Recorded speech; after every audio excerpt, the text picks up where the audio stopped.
The day after I woke up and told my wife, why did I do that? I don't know. I just don't know what the hell goes on. I remember one thing, I had a very hard moment in that part of my life, but I assure you in that age, I could have put that clown in the first round, but I sold my soul and I'm ashamed of it. Is it true that you made $170 million from this fight? I made a lot of money, the most money I've made ever. 60 million households, Jake. 250 million people. Bro, that is so It's all downhill crazy. from here. No, for sure. I peaked. How do you think the Jake Paul Anthony Joshua fight plays out? I don't know. I want to make sure. I believe it once I see him in the ring. If Paul starts his boxing career earlier, could Jake Paul have been a champion? Is it possible? The insane ending is already locked in because Anthony Joshua didn't just knock Jake Paul out, he detonated an entire illusion and forced Mike Tyson to quietly admit he chose a script over blood. And now boxing looks fake in a way it can't walk back. And nah, this can't be real. So rewind with me, because to understand how we got here, you have to accept that this wasn't a fight. It was a slow motion betrayal that finally snapped when a real heavyweight touched a celebrity and the universe corrected itself. I'm gonna tell y'all the truth. I told y'all. They made Mike Tyson retract his statement on Twitter. They made him rewrite a post on top of deleting a post. Yeah, I told you that fight between Mike Tyson and Jake Paul was rigged. I told you that. I don't care what Mike Tyson is saying now. He have to do that to secure his money. He's still an investment for future exhibitions. I'm still stuck on the ringside image of Tyson watching Joshua dismantle Paul, because that wasn't pride or shock. That was recognition mixed with regret. The kind of regret that crawls up your spine when you realize someone else just did the thing you were paid not to do. And every muscle memory in Tyson's body knew it. And if you think that didn't hit him like a truck, you're lying to yourself right now. Here's the part nobody wants to sit with, because it gets uncomfortable fast. Tyson could have ended Jake Paul whenever he wanted, and everybody in that building knew it, including Jake. And that's why this Joshua knockout hits harder, because it proves the ceiling was always fake and the danger was always real. And once that truth leaks out, you can't reseal it no matter how many statements get rewritten. The moment Joshua dropped Paul in round 5, the timeline fractured, because suddenly every past fight got re-examined under a harsher light, and I swear you could feel viewers mentally rewinding to that Tyson bout, asking the same forbidden question at the same time. Why didn't he do this? Why didn't he pull the trigger? Why did this feel different? And once those questions start looping, they don't stop. Sit down on a podcast one time and he talked about it. He said, I don't want to do an exhibition against Floyd Mayweather. Yeah. He said, I'm only doing real fights. And of course, I can't get up high in weight, but I'll fight him in a real fight at the weight that I'm at. But Jake Paul, I mean, as of right now, for what he's doing, it's good for what he's doing. But once he fights a real fighter, it's going to be bad. People keep calling this a mismatch, but that's too clean a word for what happened, because this was exposure. This was gravity reasserting itself after years of suspension, and Joshua didn't rush it. He hunted it, which is what makes it terrifying, because when a real fighter takes his time, it means he knows the ending already, and Jake felt that knowledge pressing in on him round by round. Then the 6th round landed like a verdict, and I don't mean the punch, I mean the meaning, because that right hand didn't just break a jaw, it broke permission. Permission for this experiment to keep pretending it was boxing. And once titanium plates enter the conversation, the jokes die instantly, and anyone still laughing is either numb or lying. What chills me is Eddie Hearn's line about giving Jake his debut and AJ giving him his last fight, because that wasn't trash talk, that was a closing statement. And promoters don't talk like that unless they believe the door is actually shut. And if you think Jake didn't hear that echoing in his head while staring at hospital lights, you're missing the psychological damage entirely. Eddie, I want to follow with you, because when this fight was first announced, you had said something to the effect of this would end Jake Paul's career. After what you saw tonight, do you think that Jake should continue to box, or what do you think the future holds for him? Yeah, I really take my hat off. I mean, we have to see if it is a broken jaw. Those injuries are very difficult to come back from. But as AJ said, like that last shot would have knocked out a lot of heavyweights. And I know he went down heavy, but you know, he was conscious on the floor.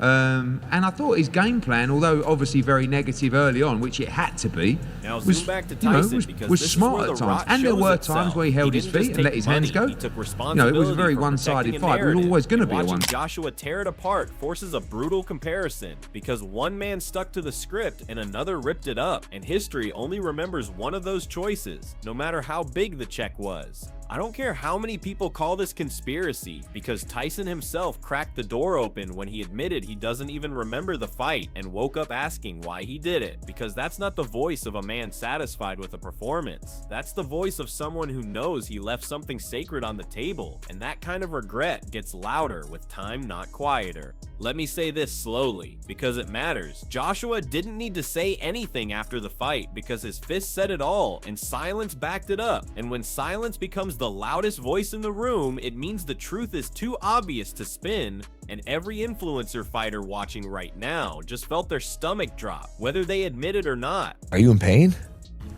Yeah, but Does it's it not hurt gonna, it's not from like talking. Talk to me about what your jaw feels like, because you got It's like a baseball in there. two then plates, It just feels like 4 titanium plates. 4 titanium plates. How many do you have? Just one. There's a darker thread here that nobody wants to pull yet, because it threatens the whole business model. If one real heavyweight can undo years of hype in 6 rounds, then how fragile was this ecosystem the entire time? And if you're uncomfortable with that question, good you should be, because someone is absolutely scrambling behind the scenes right now to contain what this means. Oh no, I don't remember the fight that much. I kind of blanked out a little. Listen, know what I remember? Coming back from the first round, and then the next day I remember Jake is doing some kind of, I don't know, what was he doing at the ring? Oh, yeah, little bow at the end. He bowed. And that's the last thing I remember. You know, but the day after the fight, right after the day after, I woke up and told my wife, why did I do that? You know, I don't know. I just don't know what the hell goes on. What did you think of Jake's power, man, when you were in there?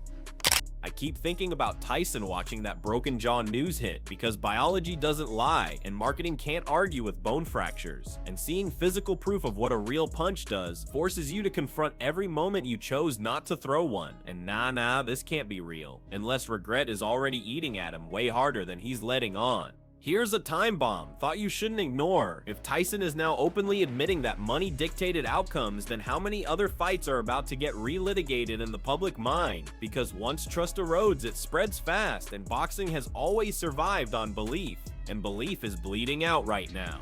Another thing that won't leave me alone is how calm Joshua looked the entire time, because calm fighters are the most dangerous and the most honest, and his calm felt like someone executing a correction, not chasing glory, and corrections don't stop at one target, they ripple outward. So ask yourself who feels exposed next. I'm just hoping after this Floyd fight, maybe we can have a rematch. He did well, but I want to try it again. Is that something that you would be interested in terms of righting the wrong and knocking them out? I would be interested. Yes, I would. I would be interested. This doesn't end with a knockout highlight or a press quote, because the silence afterward feels staged, and when things go quiet, this suddenly, it usually means deals are being rewritten and stories are being buried, and I don't trust it not for a second, because this situation is still unfolding and something uglier is absolutely coming, and when it breaks, it's going to make this knockout look like the warning shot. What keeps looping in my head is how inevitable this all felt in hindsight, like the sport itself finally got tired of pretending and decided to snap the rubber band back into place, because for years the line between spectacle and competition was stretched so far it was begging to break, and Joshua just happened to be the guy standing there when it finally did. I keep thinking about how confidence turns into arrogance without anyone noticing the exact moment it crosses over, because that's what doomed this whole thing. Not the ambition, not the money, but the belief that reality could be negotiated if you talked loud enough and built a big enough audience around you.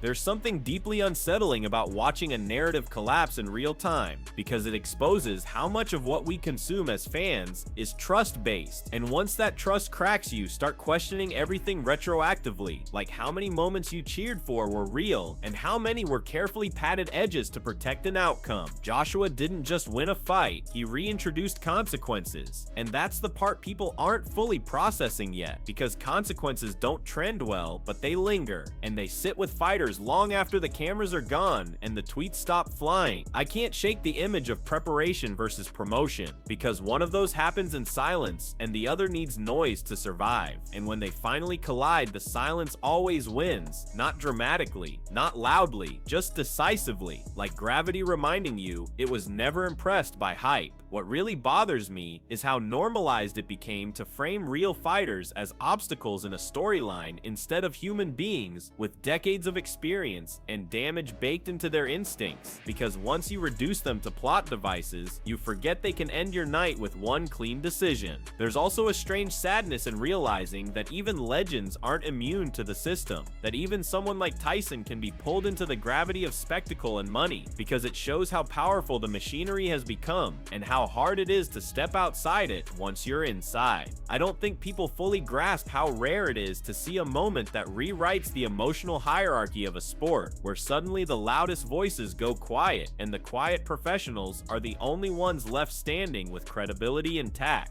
Every replay of that knockout feels heavier than the last, not because of the punch itself, but because of what it represents. A hard line drawn between levels, a reminder that experience isn't just time served, but damage endured and lessons learned the painful way. There's an irony in how the pursuit of legitimacy ended up accelerating the loss of illusion, because chasing real competition means eventually meeting it, and real competition doesn't care about branding, optics, or whether the moment is convenient. I keep wondering how many fighters watched that bout and felt two opposite emotions at once: relief that the sport defended itself, and fear that the same spotlight could turn on them if they ever misjudged the gap between confidence and competence. The fallout matters more than the fight, because fallout is where careers pivot, where managers reassess, where matchmaking philosophies change, and where fans recalibrate what they're willing to believe the next time a big promise gets made. There's also a lesson here about patience, because Joshua didn't rush to prove anything. He waited for the opening that was always going to come, and that patience is something you only learn after years of being punished for impatience. What makes this linger is that it didn't feel cruel or excessive, it felt surgical, which somehow makes it more damning, because there was no chaos to hide behind, just a methodical dismantling that left nowhere to point the blame but inward. I think the sport needed this moment, even if it didn't want it, because without periodic reality checks, boxing risks drifting too far into theater, and theater without risk eventually becomes empty, no matter how flashy the lights are. There's a quiet reckoning happening now, not just for one fighter, but for an entire approach to selling fights, because audiences may still love spectacle, but they just got reminded how much they respect authenticity when it finally shows up. I can't help but feel that this will change how crossover is talked about going forward, because crossover implies mutual respect between disciplines, not one side borrowing credibility without fully earning it. The psychological damage might outlast the physical injuries, because once doubt creeps in at this level,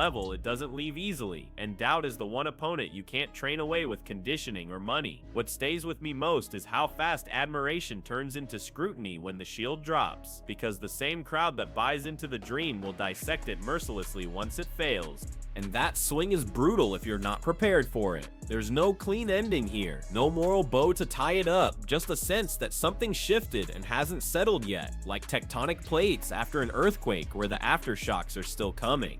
And the most unsettling part is knowing this isn't the final chapter, because once a sport exposes a fault line this clearly, the next moment it breaks through could be even louder, even messier, and far less forgiving than the last.